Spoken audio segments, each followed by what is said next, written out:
The path of devotion is the liberation through service.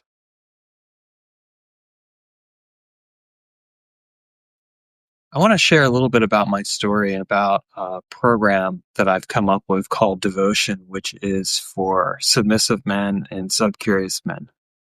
And it starts on January 8th. And the thing is that when I look at my life, most of my life, I can characterize like what stands out to me about my life is that I've spent a lot of my life feeling really frantic in a way, frenetic. I've always had drive, I've always had ambition, but I've also lived in my head a lot of the time. And it's been kind of that experience of feeling so wrapped up in my head that I haven't been fully connected to my experience as an embodied human being. And it wasn't until I began to really give myself permission to explore submission and to explore what it meant to be a man that operated from a place of service instead of from a place of trying to be in control, that changed. Hi, Bob. Glad to have you here. Feel free to comment if anything stands out to you, if you have any questions. And so going through that journey was really powerful for me. The clarity that I got when I decided to go for a female-led relationship also was huge. Instead of trying to be in control all the time, being able to come to somebody and say, like, look, this is what I really want. Being able to come to my mistress and say, I'm open to a female-led relationship was a powerful moment for me. It was a powerful moment for her as well. She naturally and effortlessly takes charge, and not from her masculine, but from her feminine. That's the beautiful thing. That's what I wanted. I wanted a woman who didn't feel like she needed to be in her masculine to be a dom for me. And I didn't want to be a man who felt like I had to give up my masculinity in order to be a submissive. And I don't feel like I have. I still very much operate from the masculine pool. So this is a really important aspect to this work. And coming up in January, I'm going to be teaching this class called Devotion. And it's an 8-week experience. It's an 8-week cohort for submissive men that explores this topic in depth and really walks men through how can I surrender? How do I surrender? How do I submit and still keep my self-respect? How do I submit and still feel like I'm a man? Because this is the question that I think a lot of men face. And I think there are a lot more men out there who want to experience submission or want to experience surrender in some area of their life, but they don't feel like they can. There's a lot of emphasis in today's society which says, oh, well, men have to lead, men have to be in charge. But that's not always the case. It doesn't always have to be that. And in fact, I think that when a man can learn to truly let down that performance and say, step into presence and say, you know what, I want to operate from a place of service. I want to provide, and I want to operate from a place of devotion. But that devotion, I don't need to necessarily be the one who's leading the relationship. It can be really powerful. And I would argue too that in most relationships, it's usually the woman who's leading anyway, in subtle ways. What the difference is that, in a female-led relationship, it's not subtle. It may be subtle to the world around us, but it's not subtle to us. We know. And I guess case in point, my mistress said to me today, well, why don't you should make a video about this course that you're teaching and speak to it and speak about what it's about. And so here I am doing that because of that direction. It was that direction and clarity that kind of gave me that. It was like, oh, okay, here's something she's seeing that I could be doing that I hadn't necessarily thought about doing, but it was a good idea. And I think that this is a really important thing. Bob, you said that men have to recognize that asking for help is not a weakness. Yeah, that's true. Absolutely. And that's actually part of what devotion's about. It's about learning to ask for help. It's about also learning to really step into our sovereignty as submissive men, as men who desire, or men who desire to surrender, or who desire to, in one form or another, let go of the need to be in control of every area of life, who want to let go of white knuckling. So one of the things that we really do, or we're going to really do in this container of devotion, is we're going to establish the container and explore the why behind the desire to surrender and submit. And there's no wrong answers. But I think it's really important to get clear, like, well, why do I want this? What does this mean for me? This isn't about pleasing someone else. And that's really one of the things that we end up exploring in depth as well, because it's important to understand, like, that we're not codependent nice guys. And that's not what we want to be. We're not abandoning ourselves. Instead, we're stepping into sovereignty. We're stepping into the fullness of our being and letting that speak to us. And of course, that's not the only place we're going to go. We're going to explore the relationship and identity of man as a submissive and how to reconcile that with sovereign service and strength. It takes a lot of strength to submit. There are people today who think, oh, well, if you're submitting, that you're weak, or you're a cuck, or you're a simp. And I mean, unless you want to be called those things, chances are that's not really how you identify. I don't identify as a cuck. I don't identify as a simp. I do identify as a man who is stepping into his sovereignty and accepting that he doesn't need to be in control of everything, that he can ask for help, that he can surrender, and that he can even recognize that, like in my particular case, that submission for me gets me out of my head and gets me into my body and gets me fully into a place where I am much more directed and focused because of that.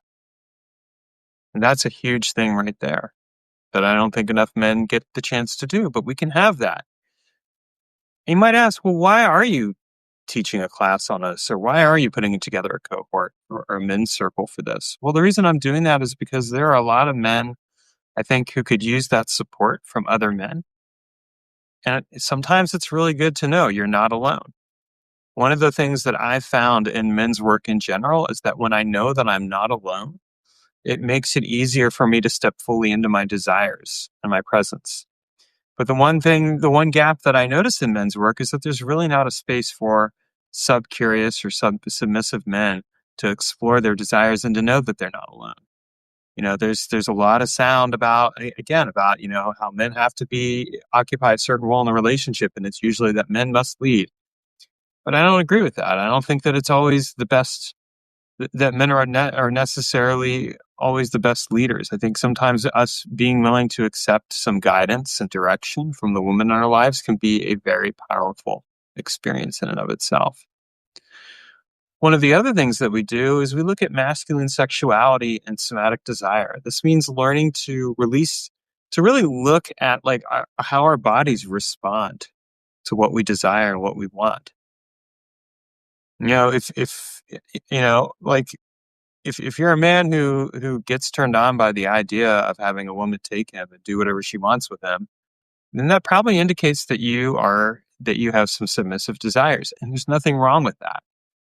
But these, again, are desires that aren't typically talked about or shared, and sometimes men feel shame around them because, I shouldn't feel that way, or I shouldn't want that because I'm a man. One of the things we do is we unpack that and we release it. And in the process, we release the shame, which can be a huge, huge, powerful experience. One of the other things that we end up exploring is how to let go of control. As a man who sometimes holds on to the steering wheel really tight, I can tell you that the more I've learned to surrender and let go of that steering wheel, and the more I've stopped white knuckling my way through life, the more happier and content I've become. I think a lot of men get so stressed out and get into situations where it's hurting their health because they're holding on for dear life, trying to make sure that they have control because that's what they've been taught. And one of the things we do is we explore why you can let that go and how that can actually bring you a level of joy and presence, both with yourself and in your relationship. And make no mistake, what she wants at the end of the day, she doesn't necessarily want you to lead. What she really wants is presence. She wants to know that you can be fully in presence with her. Then, one of the things another area we're going to explore is our somatic awareness of our bodies and how to identify this physiological triggers, like learn like what our shame, our tension is telling us, learn how submission lands in our bodies. A lot of men struggle with being in their bodies. A lot of times they are in their head, but we can get out of that. And when we get out of it, when we get into our bodies, we discover a whole new level of presence and being that can be powerful and can really open things up. In my class devotion, we're also going to explore archetypes, power, and play. And that's like I have some specific archetypes. I have the steward that replaces the king, the sentinel that replaces the warrior, the seer that replaces the magician, and the devotee that replaces the lover. If you're familiar with the classic book of King, Warrior, Lover, Magician, you'll recognize that that basically what I've come up with are archetypes that are kind of based around that, but they're based around exploring from a submissive perspective what it means to be a man and how to show up as a man in service. And I know a lot of men out there who really want to be of service. They want to show up with that devotion. Again, they haven't been given the framework to explore that, which is really important. And then finally, what we're going to do is we're going to wrap everything up and we're going to integrate it into an embodied identity that allows you to basically take everything you've learned in the course and the experience and carry it with you forward into your life and into your relationships with consciousness and awareness. I know some men might say, like, can I really have this? Is this something I can really have? Is this something that I should even want? Well, I mean, the only one who can answer that question in truth is you. But what I will tell you is that if you're even remotely curious about submission, if you're curious about how it lands in your body and what it looks like for you, then I would say you'll definitely want to check out my upcoming cohort devotion. I'm going to have a link below in the show notes here so that you can check it out. And I'd love for you to, reach out to me as well. If you have questions, if you're curious about and want more information, you can reach out to me privately, and I'm more than happy to answer your questions because I know what it's like to have this desire and want to have it. I also know that in today's society, there's a lot of pressure around how men appear and how we should be. And what I want to give you is the freedom to be yourself and to know that you have someone who's got your back, who can support you as you explore the fullness of your desires and how they show up in your relationships in your life. So I'm offering that to you.